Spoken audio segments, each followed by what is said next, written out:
Bonjour et bienvenue dans mon deuxième épisode de mon podcast français avec Paola. Alors oui, j'ai changé d'endroit, tout simplement parce que dans cette chambre, j'ai un peu plus de lumière naturelle et je trouve que c'est nécessaire pour faire une bonne vidéo. Dans le dernier épisode, je vous ai parlé un peu de qui j'étais, d'où je venais, pourquoi je parlais aussi bien le français et aussi bien l'espagnol et comment était ma vie un peu en France, d'accord? Et aujourd'hui, deuxième épisode, je vous le rappelle, on va parler de ce que j'aime, ce que je n'aime pas, ce que j'aimais avant et ce que je n'aime plus maintenant, parce que les gens changent, heureusement. Je vais commencer par vous parler quelque chose qu'avant j'aimais beaucoup et qu'aujourd'hui je déteste, d'accord? Et c'est le foot. Moi, quand j'étais petite, j'étais une accro au foot. Je jouais au foot, je regardais le foot. Je faisais du futsal, je faisais du foot de rue, je faisais du foot à 8, du foot à 11 et je jouais au foot de toutes les manières possibles, d'accord?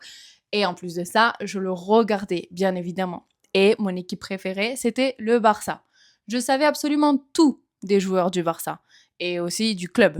Je savais d'où venaient ces joueurs-là, s'ils avaient été à la Masia, s'ils n'avaient pas été à la Masia, comment ils jouaient, quelles étaient leurs origines, leur âge, etc. Je savais absolument tout et je ne ratais pas un seul match. J'avais même fait une page Facebook de Barça, d'accord, où je mettais les infos du Barça. Bon, c'est quelque chose qui a changé avec le temps pour deux raisons. La première raison, c'est que j'ai dû arrêter de jouer au foot à cause d'un accident de scooter que j'ai eu à mes 19 ans. Et maintenant, ça va faire 10 ans que je n'ai plus retouché une seule balle pour pouvoir jouer, parce que j'ai mal à la jambe. Et la deuxième raison, c'est que je trouve que le monde du football a vraiment changé. Ça a changé dans tous ses aspects.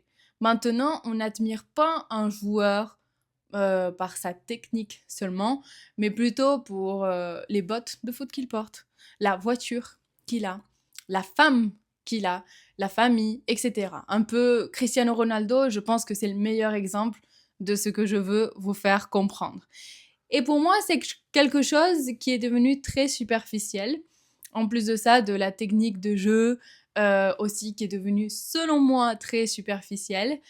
Il y a à peu près 10-15 ans en arrière, on critiquait Neymar parce qu'on disait que personne ne pouvait le toucher, sinon il tombait par terre, etc. Et du coup, que c'était très désagréable de jouer avec un joueur comme Neymar.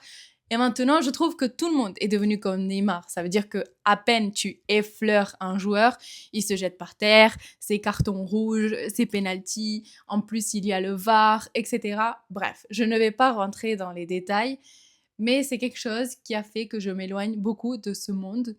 Et d'un côté, je suis contente parce que ça ne m'apportait pas grand-chose, à vrai dire.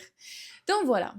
Et maintenant, qu'est-ce que j'aime? Eh bien, maintenant, ce que j'aime, et c'est quelque chose pas nouveau du tout, c'est vraiment quelque chose qui m'accompagne depuis que je suis toute petite, c'est le monde de l'animé. Le Japon et le monde de l'animé, d'accord? Mon rêve, c'est de voyager au Japon. Et d'ailleurs, je vais y aller dans pas longtemps après mon mariage, parce que je suis fiancée, au fait.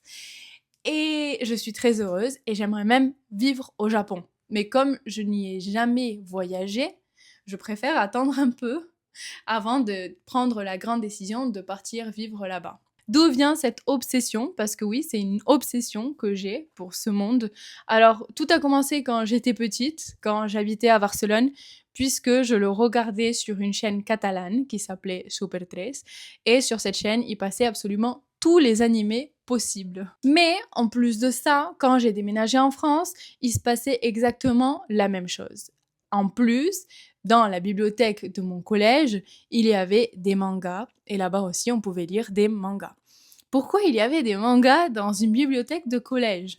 Alors tout simplement parce que la culture du manga et de l'animé a eu un très grand impact sur la culture française. Si je me trompe pas, il y a plus d'animés traduits en français et plus de mangas traduits en français que en espagnol, mais en espagnol d'Espagne. si on mélange l'espagnol latino et l'espagnol d'Espagne, c'est vrai qu'il y a peut-être un peu plus de quantité dans cette langue-là, mais dans l'animé français, ils ont un doublage incroyable. Moi, j'adore regarder de l'animé en français. D'ailleurs, je regarde One Piece et j'ai vu tout Dragon Ball en français et ça a été incroyable. Et voilà, donc c'est vraiment quelque chose de très culturel. C'est très typique de lire des mangas ou regarder de l'animé en France. C'est vrai que ça devient de plus en plus. Depuis le Covid, on le sait, tout le monde regarde de l'animé maintenant, ou presque tout le monde. Mais je vais pas vous mentir qu'en France, il y avait déjà une grande présence de cette chose-là, d'accord? D'ailleurs, à mes élèves, je leur conseille toujours de regarder des animés ou lire des mangas en français. Tout d'abord parce que le doublage est incroyable et ensuite parce que c'est la meilleure façon d'entendre un langage colloquial ou de le lire. C'est la façon la plus simple d'apprendre le français et de comprendre sa logique à l'oral. Donc si vous avez l'opportunité, sur mon site web, je vous partage pas mal de liens, mais aussi vous pouvez me demander en commentaire où le regarder, comment le consommer, etc. D'ailleurs, je peux même vous faire une vidéo sur ça. Et à part l'animé, est-ce que j'aime autre chose? Bah, bien sûr, j'adore manger, j'adore voyager et je fais du sport. Je ne fais plus de foot, mais je vais à la salle de sport. J'adore faire des vidéos. J'ai comme 3 comptes de TikTok. Un où je parle en espagnol et je raconte ma vie. 2 où je parle d'animé en catalan. Et 3, mon compte français où je vous enseigne des choses sur le français, sur la grammaire, etc. Et je fais la même chose sur Instagram et maintenant sur YouTube.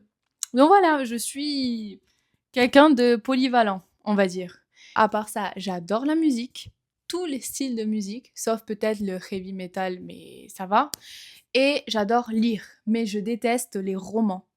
J'ai essayé plein de fois de lire des romans, mais je n'ai jamais réussi à en terminer un seul.